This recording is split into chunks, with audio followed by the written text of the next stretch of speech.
and cyber redlining.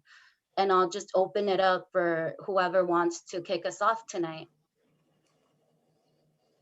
Yeah, I can go on.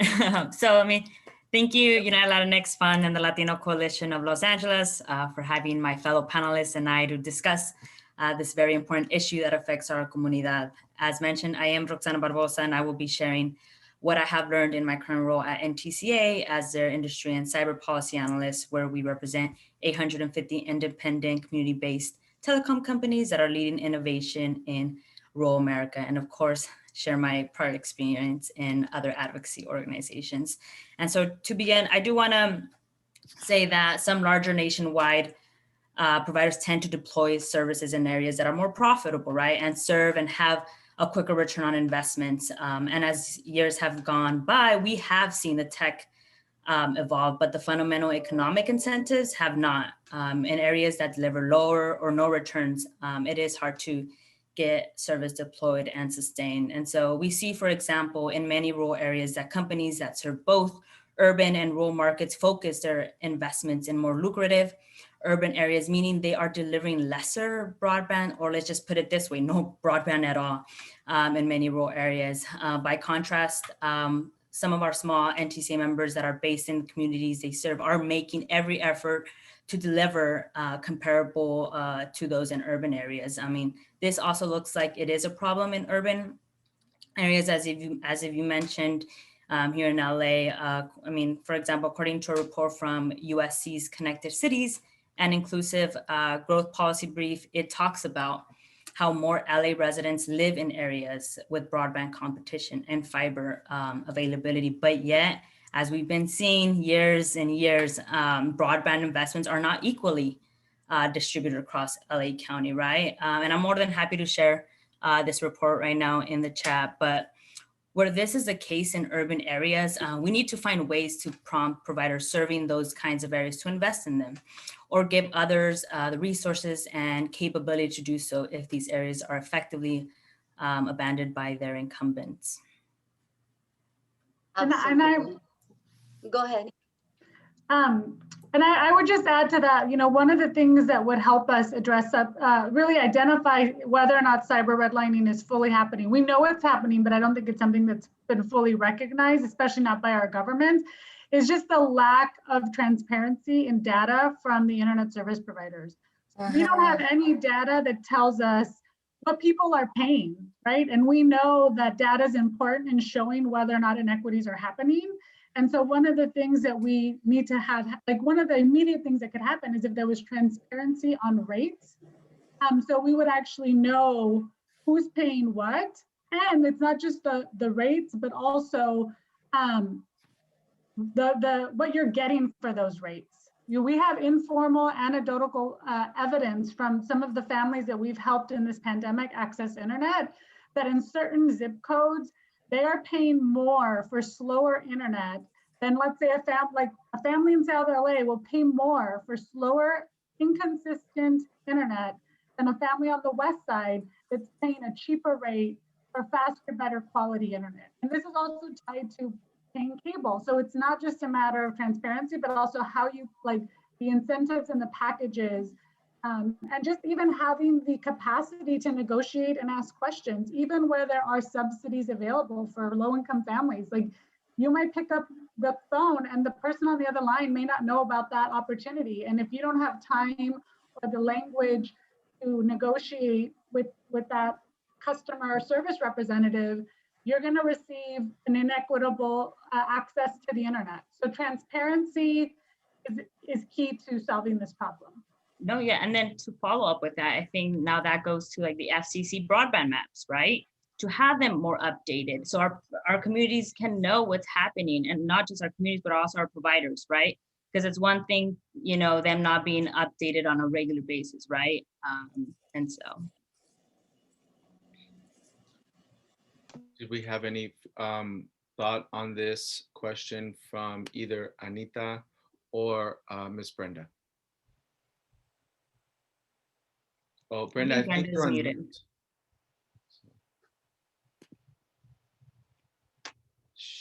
1 second. Brenda will unmute herself. I know she's on her iPad today. almost there. Maybe we can. And There you go. We got it. Is that on? All right. And actually, you're in control of that, Richard. I helped The out. muting, Yes. that's right. I'm like pushing, but I realize that you're in control. You know, looking at this wonderful gallery of people, what I'm struck by is that, and I am very proud to be an elder. So, because it says, you know, I've been blessed to stay here this long. And in doing so, it reminds me that what we're dealing with in terms of digital literacy is very similar to what happened when we first got cable, and how cable was redlined and made available to those who could afford to pay for the resource, have the resources to pay for it.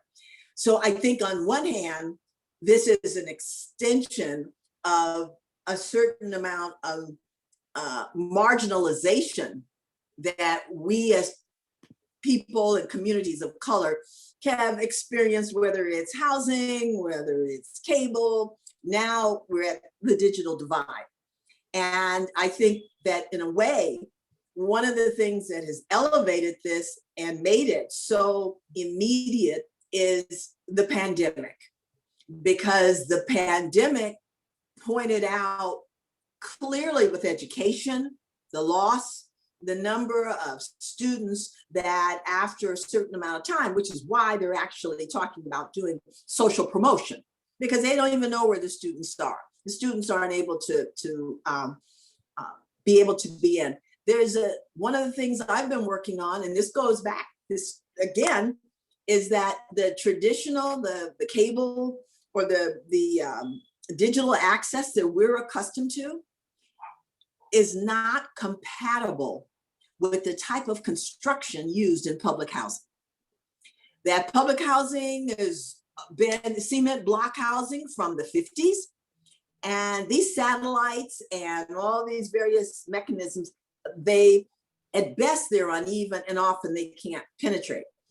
We recently, and I'll wait to talk about that later, we recently were able to get a company, more like a startup company, not one of your standards, which is how capitalism works, I guess, where someone else comes in and they're saying, we're willing to deal and reach out to this market that others feel they don't really need because they're making sufficient profits.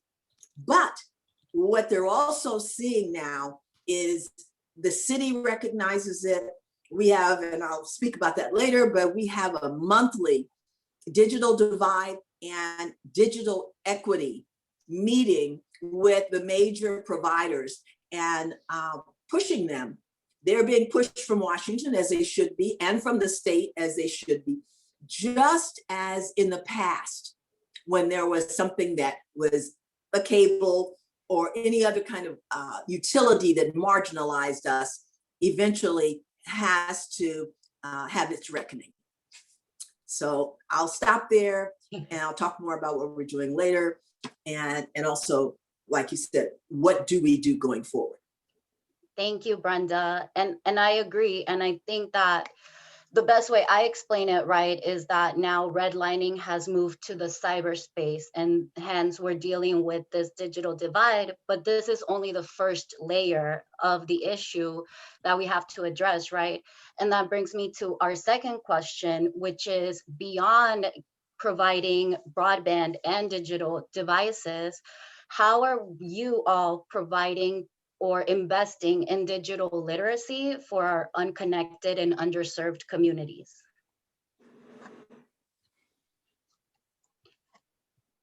Anyone want to start us off? Yeah, I would love to, if it's okay, to share what we've been doing in this area. My name is Emma Hernandez, and I'm with the Southeast Community Development Corporation.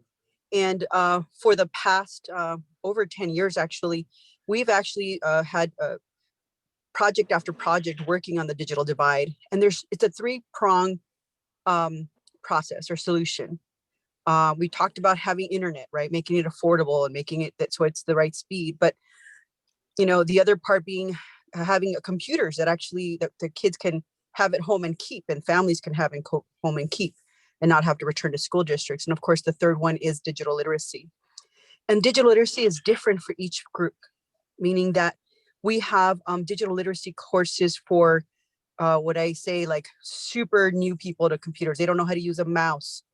They're scared of the computer. They're sweating it just to like look at it. We have other folks who are in the job market right now, and they're using computers for very, very basic things, and their skills are transferable, but with a little more skill, they can actually get better paying jobs. And then we have, you know, the kids who are right now in their schools, and it's really amazing when we speak to parents and talk about STEM. There's a lot of programs in our neighborhoods that call themselves STEM programs, and you know, from compared to having nothing, it's much better to have something. But when we compare programs, and I've gone up and down the coast looking at different programs in different communities, and it strikes me that our communities are getting a super incredibly basic taste of what STEM is. And we need to not be satisfied by that. But it's really hard sometimes to know not to be satisfied, because there is no comparison. And so Emma, we've made it our mission. This Go is ahead. Richard. I just want to thank you so much for involving and engaging in tonight's conversation. But I was hoping that if we can first prioritize our panelists, and Right. then what we can do is we can open it up for some sharing, because I'm looking at the chat. Emma, and I definitely see a lot of folks like yourselves who are doing amazing work in the community that will definitely have an opportunity to chime in, if that's okay. Absolutely, absolutely. I appreciate it. Thank you so much, Emma. And I want to make sure that Anita, because I know that you're doing some really amazing work around digital literacy for underserved and disconnected communities. So Anita, could you tell us a little bit about what you're doing and the innovations you're providing at New Economics for Women? Sure. On the programmatic level, we've just launched a new program called Latino Technet Workforce Accelerator. And it's composed of several components. It has a basic digital skills training, so training in Microsoft Suite software programs, training in the use of social media applications and privacy issues, using online services and online resources and apps for job seekers. It also includes adult education offerings, a youth workforce development internships, small business development and entrepreneurship training, collaborations with other workforce development organizations to provide practical training, the opportunity to apply the digital skills in key positions. It also provides job placements and the dedicated workforce development case management to ensure that the job placements are successful. We've also distributed needed equipment and devices to all of our charter school students and to the Learning Center students. That's our after school programming, and their families. And we've provided trainings to the students and their parents so that they can participate in remote educational enrichment programming. We've gone beyond to create some YouTube tutorial videos so that we can address parents and students' gaps in knowledge utilizing digital equipment, apps, and online resources.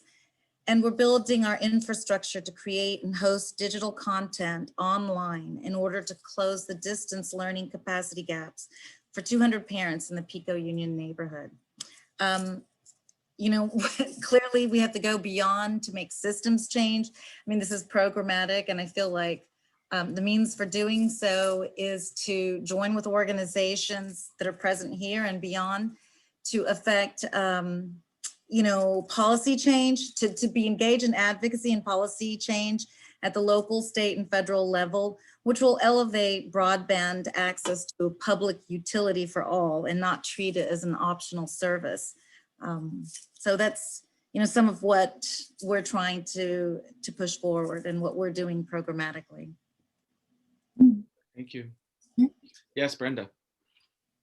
I was going to address what we're doing in the city, actually in the mayor's office, in terms of question number 2, because what we recognize is that we're able, the mayor's office of budget and innovation convened all of the major providers because they have to come to the city to get their permits.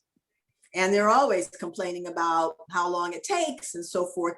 And we found this is a way to negotiate with them about what are you doing for the community? Because with those two recent mergers, it's just like with the banking institutions. When they want to bank, then they have to deal with the community benefits piece. And one of the things we've been able to negotiate, particularly as they look at the, and I don't know the lingo very well, but the 5G and this and that they want to use the streets, the street services, poles to be able to install what they need in order to have a broader coverage. And there's a cost for that, but in the negotiations, what we were able to do was also hold them accountable and ask them what are they coming up with to provide connectivity to, like you say, what amounts to 70% of so many of the those in those communities that have the greatest disproportionate coverage. One of the things that I think also, because of what has happened with LAUSD, not just LAUSD, education across the board, and the schoolology, you can't be in school. I mean, and there's a class action suit that I imagine may well do, if there's not some settlement, that is going to be the case, because in a certain way, what you're doing is denying free education. Because if a family or a household has to pay in order for to pay for the connectivity, however good or bad it is, in order for their child to go to school, that raises real red flags about, again, how the divide is widening. Now, in the short term, one of the things, the two things that happened, one is we were able to negotiate with a newer startup to put in the investment to go to not just the public housing, but the communities surrounding the public housing, because once they are able to provide it to the public housing, it also increases the speed and increases the connectivity and availability for much of the rest of the community. The other thing is that, and they're always, their excuse, and I put it like that, is that because it's competitive, and this goes to Anna's point about never knowing what the rates really are. Rates are good for 6 months. What does that do to give somebody who has a year-long or a 9-month school year, telling them we'll give you $5, $10 a month for 6 months. And then after that, you have to go to whatever is their market rate. We've been working to negotiate, and again, got some, what I consider some sort of good faith concessions, but not nearly what we need. Finally, for everyone that's here, I spent much of my career running a nonprofit and always looking for resources. I don't have a link, but if you contact me, the city of Los Angeles still has hotspots that we have been distributing. We got something like 18,000, and then look, the school district got 18,000. We've been distributing them to nonprofits that they're, whether it's a family source center or however, if you need hotspots or you know schools, because some of the state and LAUSD does not provide, and I think Anna made that point, they do not provide to the, they do not provide to the, I'm so sorry, I can't turn it off, sorry. Charter schools don't get hotspots from LAUSD is my point. So if you know of any and you know someone who needs it, please feel free to reach out to me. I'm on the invite, and I will make sure that you are referred to the office of the mayor's office of budget and innovation. I just dropped it in the chat. It's Get Connected Los Angeles. Yes. Yes. Yes. I just dropped it in the chat. Thank you so much. Yeah. Okay. No problem. So that's in terms of this second question of what are we doing now? Yes. Recognizing that it's still not sufficient. And if I may, I wanted to add a little bit about what our organization, Great Public Schools Now, is doing on the digital literacy. So we're actually an education foundation. So we are a grant making entity. And, you know, probably like many people on this call, you know, we were aware of digital inequity, but this wasn't a core focus for us. But when our schools went online, digital equity is at the forefront of any advocacy that we can do, because your a student's quality and access to internet is literally their quality and access to public education. And so we had to quickly figure out how we can be supportive of the space. There's been a lot of amazing organizations who've been in this work for a long time. And so haven't focused on the solution side, but trying to figure out how we can organize within the education advocacy space to be supportive, but also how do you respond to real-time needs? And so an initiative we started during the pandemic, at the start of the pandemic, was called the One Family LA. And through that, we were able to raise a significant amount of funding, over $2 million for direct financial assistance to families. We are now transitioning and supporting our grantees in doing digital literacy support of families that they work with, because we realize that you can't get to education advocacy if you can't get connected today either. So we've invested in organizations like YMCA, who's opened up and is actually now even doing greater work because of a partnership and funding they got from the city of LA, but we were able to seed that planning. The YMCA is doing empowerment hubs where they've opened up their campuses and provided internet, and are also providing internet access. We funded Beautiful in the San Fernando Valley, who's provided iPads to families and giving trainings as well. A variety of different organizations, and that's kind of what we've realized, is that you can't get to advocacy until you address essential needs. And in today's situation, essential need is getting access to the internet. And so we've tried to help organizations connect their families. And as been said, it's not enough to be connected. You also have to empower people to use that connectivity in a safe and an efficient way, and help them figure out how they can create long-term access of quality. So the last initiative that we're trying to work on is we're trying to figure out a way to work with LAUSD to replicate what Chicago has done. And in Chicago, the mayor, the school district, nonprofits, and philanthropy came together in a program called Chicago Connected, where they raised money and identified low-income families using free and reduced lunch levels, which school districts already have that information. And then they worked to identify families that don't have internet access. And then through a nonprofit, the nonprofit gets a contract for their internet, and then through philanthropy pays for that family's internet for a year. And then if needed, it can go to 2 years. So that's something that we would love to see happen in Los Angeles. It's an interim solution, but it's a way towards getting families connected. Not just, the challenge with hotspots too is quality is not great. And if you have multiple users, it can be challenging. Absolutely. Thank you, Anna. And that brings us to our next and final question, which is really looking ahead, right? In a long-term systemic solution, what can we do, and what can the folks on this call do to help advocate for a systemic solution, right? Because as we all know now, access to digital devices and to broadband is no longer just a luxury good, right? It is a necessity for all of us.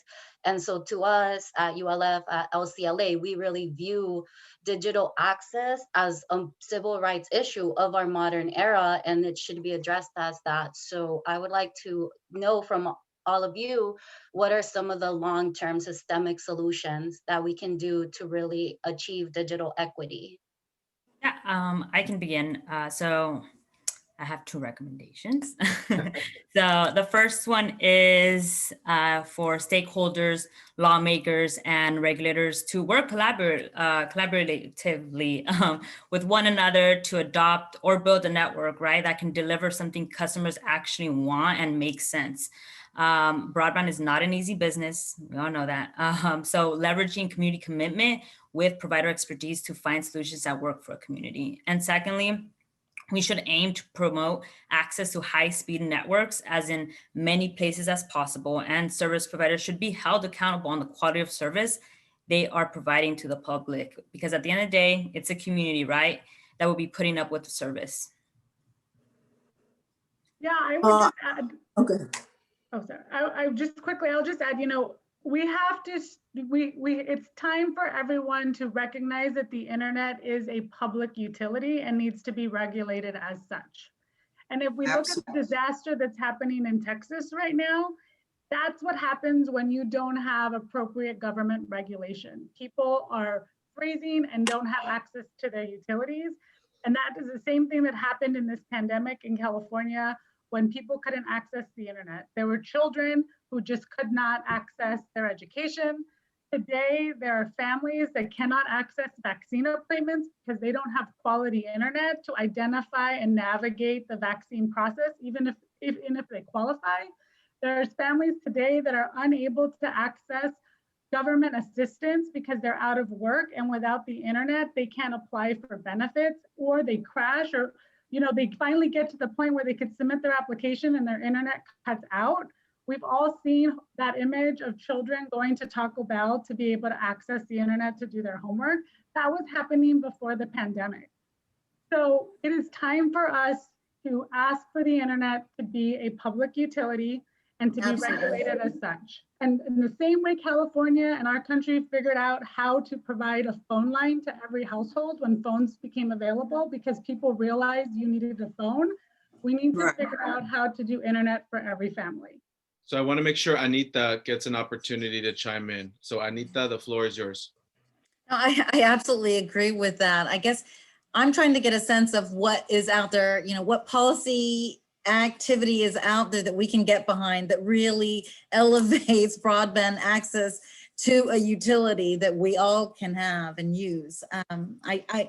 What I see is piecemeal efforts, and I just want to know what is it that we can support that will elevate it to a public utility. I have some ideas, but I'm gonna wait till everybody's done. But who's next? Brenda, I think. Yeah, I was just going to say that I think that again, and organizations like these two organizations and others coming together to really, and philanthropy, to have the resources to follow the legislation. Because while we're talking, they have a subcommittee in the Assembly and the Senate chaired. They've got, Verizon, AT&T, and there's no way, when I listen and I think Anna's point about just not being able to figure out what they're charging tells you got a problem with the monopoly there, because they are looking at, they don't want to do any more than they have to. And if it looks like they can get away with $15 a month until somebody else comes up with 10, and the 10 gets away with until someone comes up with 5, I think that it should be a utility, but I think also there should be the careful review of legislation that's coming through, even because I think they know ultimately they will be, but they're trying to put so many things in place. I think that we, as our various communities, it's worth it to find a way to invest in someone who knows what's really going on. The only other thing I want to add before we end is that there are chunks of money that will be part of the COVID recovery. There are going to be a lot of money at the state because they recognize that education has changed forever, and that they're going to be accommodating that.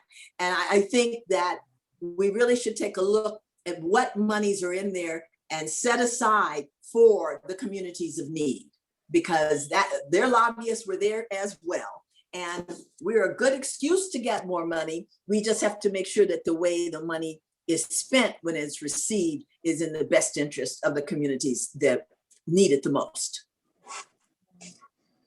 Well said.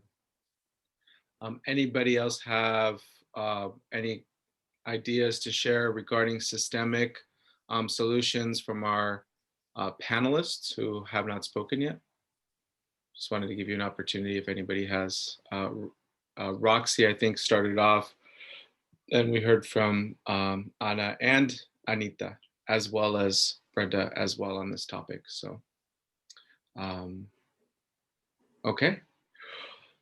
Ingrid, do you have any, I'd like to hear sort of your thoughts and any takeaways before we open it up to the mixer and have a sort of lively conversation, because I'm looking at the guest list and the participant list, and there are folks who definitely have thoughts about this topic and are working actively on this topic. So I'm very excited to engage them.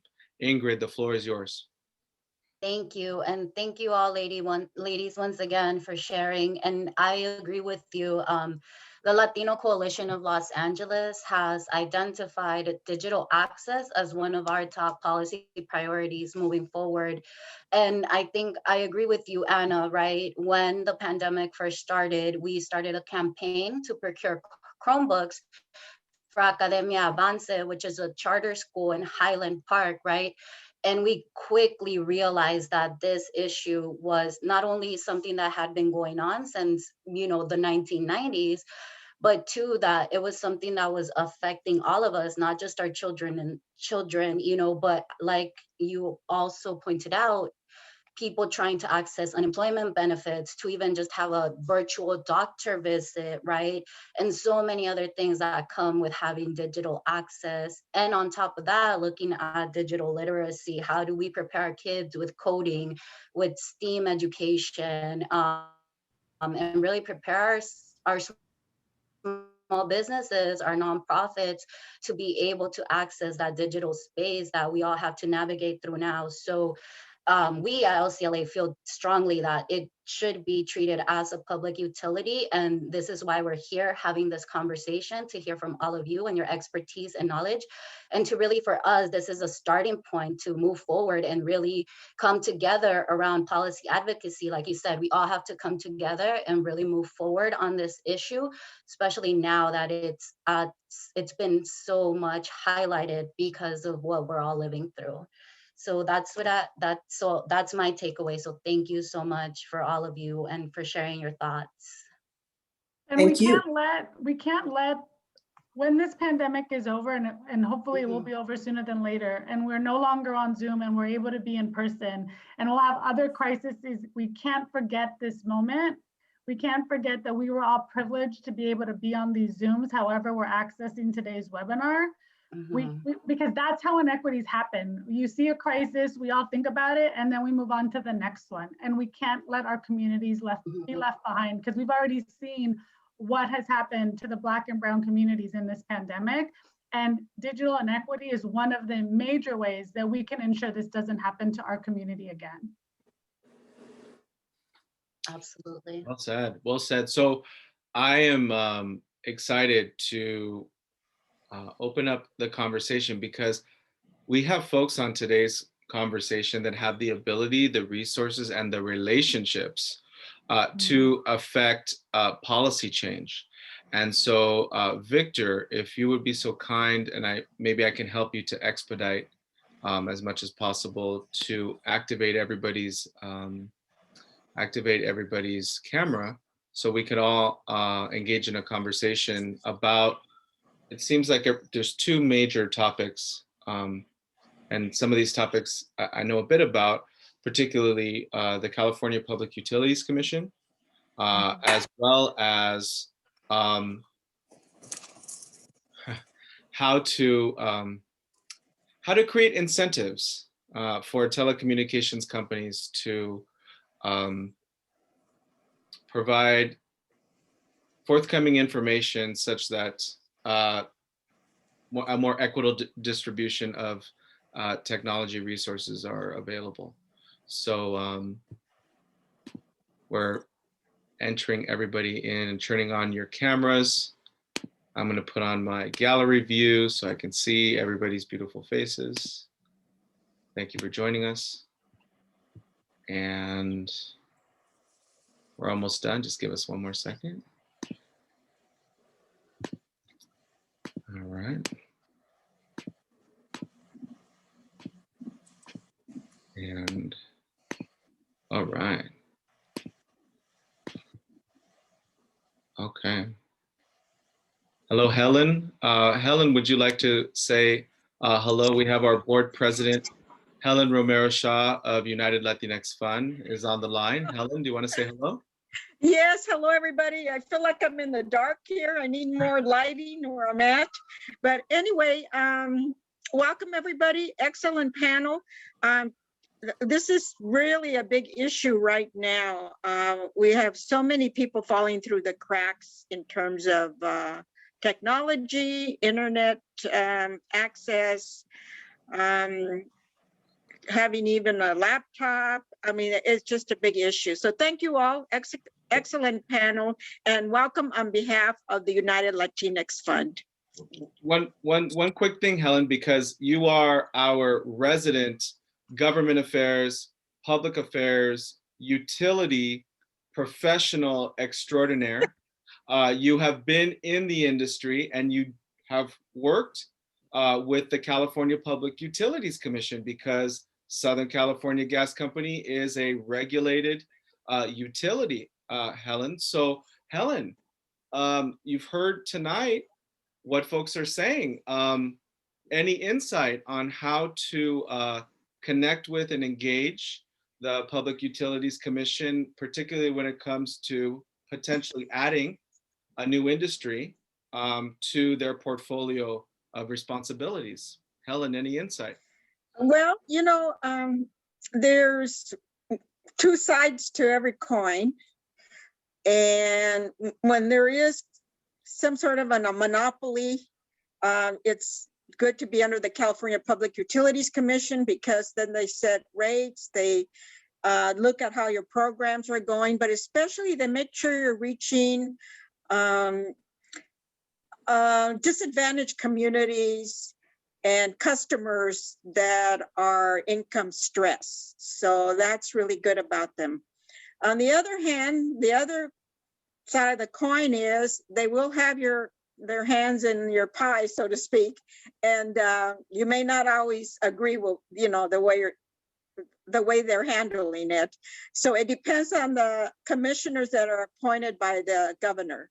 So, but I do like the idea that it should be governed under the California Public Utilities Commission, or, you know, a similar commission. So, okay. Hope that helps. And again, I'm sorry for calling folks out, but this is sort of a once in a lifetime opportunity. We do have another public affairs professional on the line, Mr. John Eck of Mercury Public Affairs.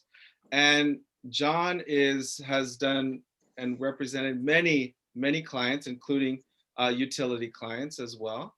And I would love to have John sort of chime in a little bit about his thoughts about what he would potentially see as a viable pathway to bringing telecommunications to the CPUC. And I think in full transparency, John has also represented all sides of the equation. So he has a good perspective on the topic. Mr. Eck, the floor is yours. You have to unmute yourself. I said, thanks, Richard.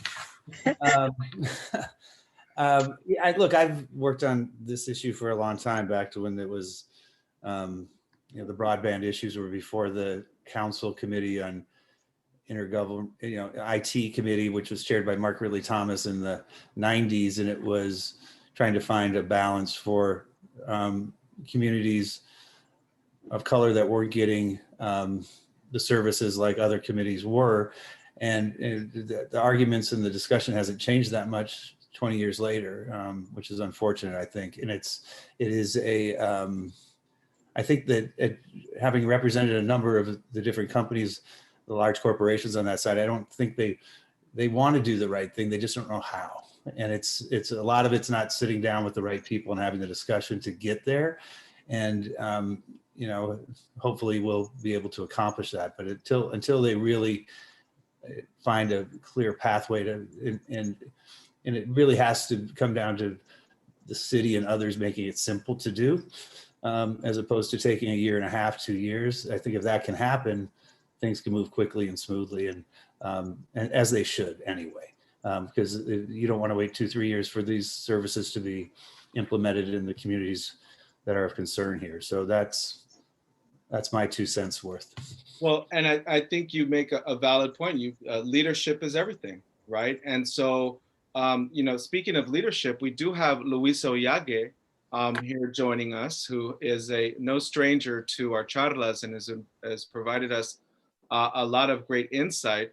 Luisa, I would love for you to unmute yourself or activate your video to share a little bit about who you are briefly and who your boss is, and maybe share a little bit about who your boss's perspective on the topic and maybe their appetite or willingness to take some bold moves. Luisa, the floor is yours. Thank you so much, and thanks to everybody for the panel. I think we've all talked about action now, and I think it's important for us to have that fire in our belly. On Tuesday, the board will be voting on developing a comprehensive strategic digital divide plan. I don't know how many times I've seen this in my lifetime, but I think I'm gonna see different variations of this. I think the fire's in the belly for the board. They will be hiring a consultant. Ooh. And I'm sure John Eck will know that when we hire consultants, it's not a 1 year, 2 year job. It may take a couple more months than needed. But the thing is, the urgency is there and we need to act now. I know that my boss, Supervisor Janice Hahn, she introduced the Wi-Fi hotspot locator, because at that moment, that's all we could do to address some of these issues. And I think that's where we started looking and started the conversation of digital divide in the County of LA. And I welcome everybody to come and join us on Tuesday to support the board motion of developing this comprehensive strategic plan for the digital divide. And Richard, if I could just make a point. I just want to make sure that people know that there will be an investment required by our government. You can't just make something a utility. And to be fair to John's point, like, these companies will need government investment to make it available. And so we can't just put it all on the utility companies. I think the partnership conversation is important. And so investment is going to be required by us, the taxpayers. And there's always a sort of a chicken and an egg argument, Ana, because you're potentially creating an opportunity for more consumers, right? You're potentially expanding and growing the market. But as we know, growing a market, it's not free, right? There is cost associated. So sometimes, there's the upfront cost, but then there's the long-term benefits, right? So it's really getting over that initial hump so that the market can grow, and then of course be commensurate, right, with the demand, right? And so I speaking of sort of getting over the hump and addressing sort of supply and demand, I know that we have a representative from Everyone On tonight, and I would love both Everyone On as well as SCDC, who spoke a little bit earlier, to share about their thoughts, right, about what can be done to provide the necessary incentives, the necessary leadership to get over that hump, so that it no longer becomes, we don't have the resources to do it, but to be able to demonstrate clearly that there is light at the end of the tunnel and it's worth all of our efforts. So I think we have P. Chavez from Everyone On.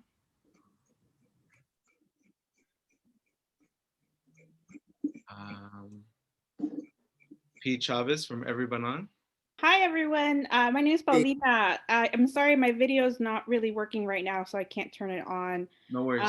But yeah, I'm the Senior Manager of Programs and Special Projects for Everyone On. If you're not familiar, we are a national nonprofit working to close the digital divide. We've been doing this work throughout the country and in LA since 2012. And so thank you, LCLA, for the panel. It was wonderful. And we definitely agree on a lot of the same points in terms of, to what Ana was saying, there's going to be an investment.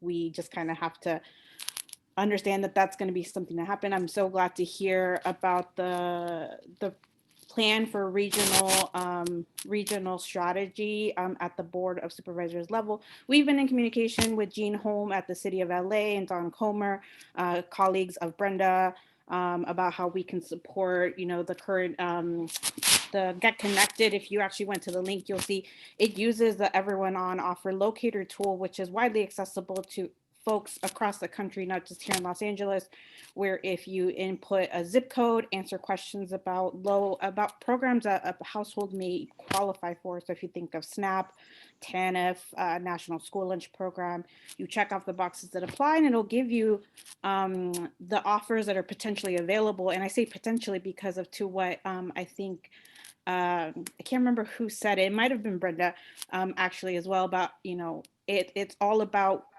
the providers say that it's available in all this, in a specific area, but when you actually get down to the nuts and bolts of whether a building actually has the infrastructure in place to host the service is another issue, right? And so I know you were talking about HACLA. I think you might have been alluding to partnership with Starry. And so our organization is doing a lot of work with to do some very intense regional place-based initiatives here in Los Angeles, where we cover all three prongs of the problem, as Emma alluded to earlier, where it's not just about the access to low-cost, high-speed, affordable internet, broadband service. It's not just about a device, but it's the digital literacy training piece. And I'm doing a lot of work with multiple partners across the city, including Para los Niños, Lift LA, to get digital literacy training out to their constituents and whatnot. So I'm happy to be part of this group. If anybody ever,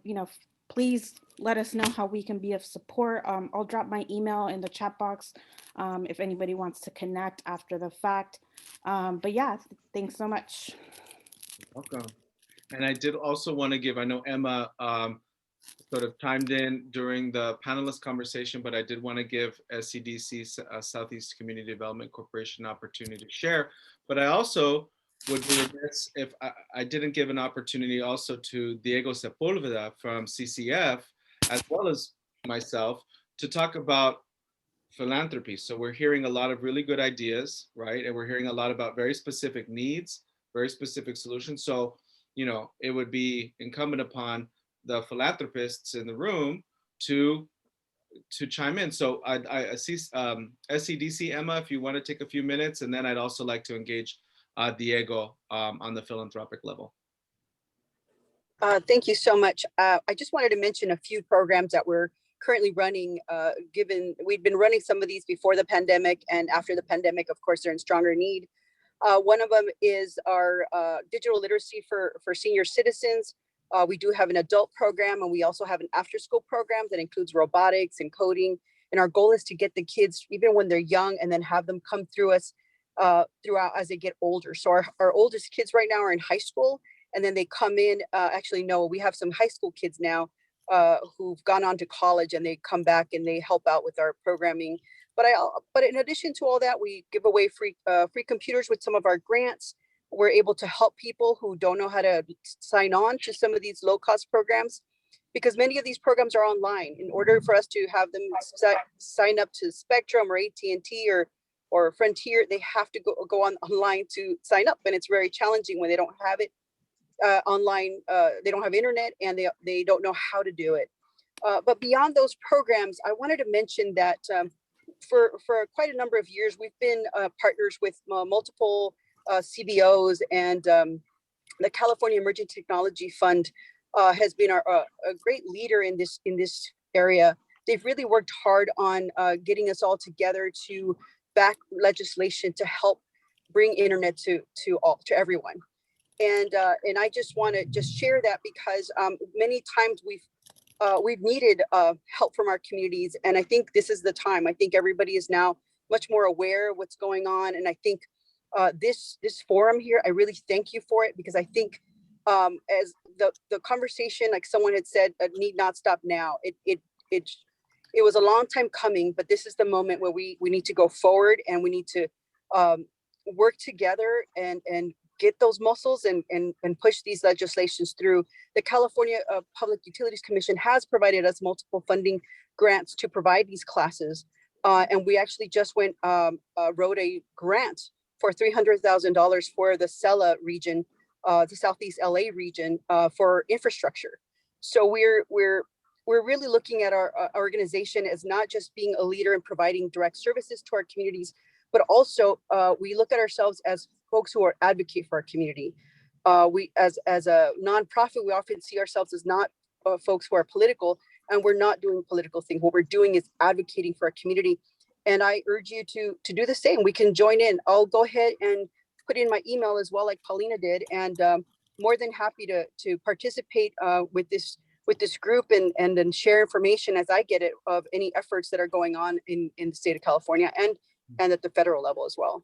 Well, thank you, Emma. I appreciate all that you guys are doing at SCDC. And just to let you know, I did connect the Latino Coalition of Los Angeles to SCDC, and I know that they were trying to secure some of the hotspots and your laptops for Academia Avance, which was a charter school that they were working with. But I think that you had already been overextended and overcommitted, but that is still very much a need and an interest of LCLA. So I want to encourage, since you've met them tonight, Emma, we have 3 board members. We have Edmundo, we have Victor, we have, who else do we have on the line? Let me see, from LCLA. Oh, Ingrid, of course.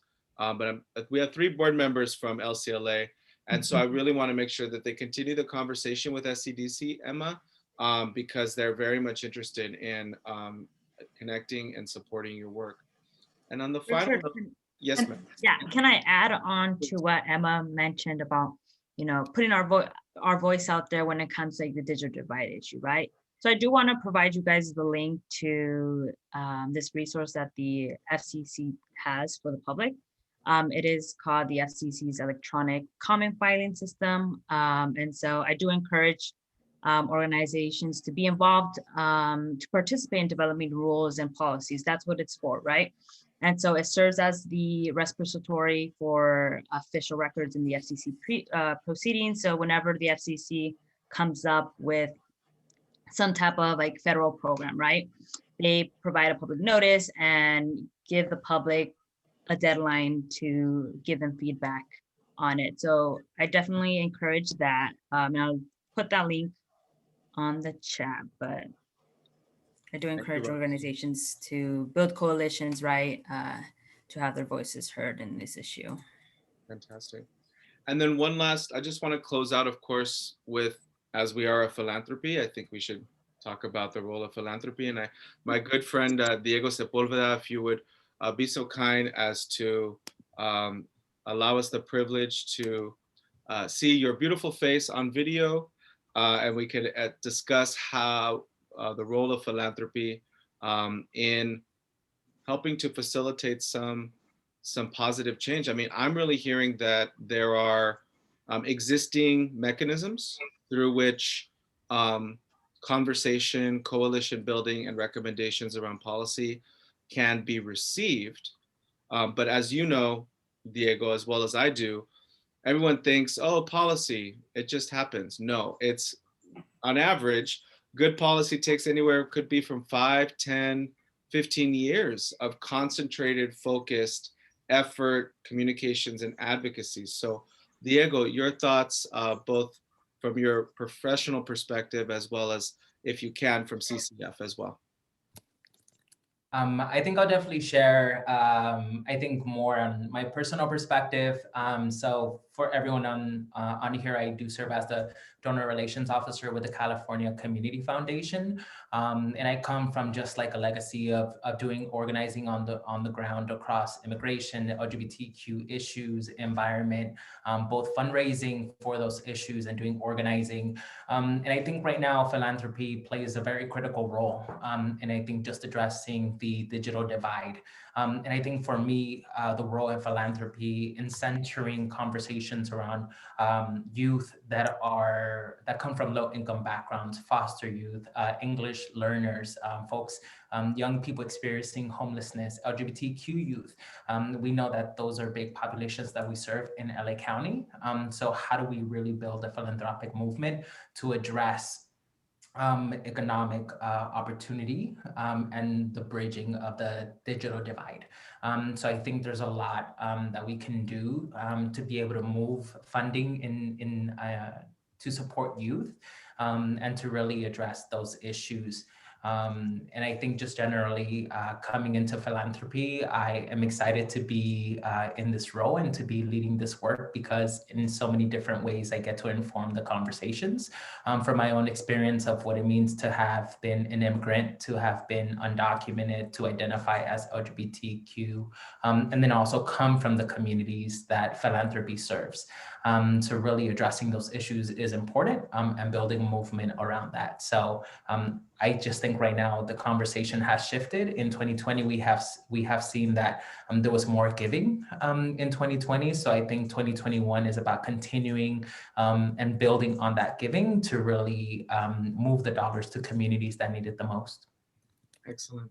I want to be respectful of everybody's time. It is 6:30, but what I am hearing, and I love all the resources. What I would love to do is, because I'm all about sort of next steps and action, I would love to take this information, share it with the LCLA policy committee, and potentially come up with some concrete next steps in terms of how we can systemically solicit ideas and then utilize our relationships. Clearly, we have relationships at a variety of different levels that have a say in the matter, and then be able to act as a bridge, right? So bridge the ideas with the levers of power, and to do that in a consistent and systemic way. So that's what I would propose to offer. Ingrid, your closing remarks, and take us out, Ingrid. Thank you, Richard. Thank you, everyone. And I absolutely look forward to having those conversations continue. Like we've all said, this can't just be something that we talk about today in the moment or during the pandemic. It's something that we must continue to move forward with and really advocate and come together, create those coalitions, and really have those systemic policy changes, because this is something that impacts all of our communities, and it's something that we really need to address and keep moving forward with. So thank you everyone so much for joining us. We look forward to continuing the conversation, and have a beautiful, blessed evening. Stay safe. Thank you, everybody. Take care. Thank you. Thank you. Thank you all. Have a nice evening. Bye-bye. Thank For you. those- You too. I was Bye. gonna say, for those of you who wanted to save the chat, all you do is next to the file button, you pick the 3 little dots, and you just it'll say save chat. So for those of you who have asked me in direct messages, that's how you go about saving it. I see. Yeah. I had a And, couple of questions for, but I'll- it looks like everybody's like dropped off. I will also share the resources listed. I'll put it in the event recap page. We'll put it in on our online. Okay. Okay. All right, everybody. Bye. Bye. Thank you, Thank everyone. Have you. a good evening. Take care. Thank You you. too. Thank you. Thank you. Thank you, everyone. Bye-bye.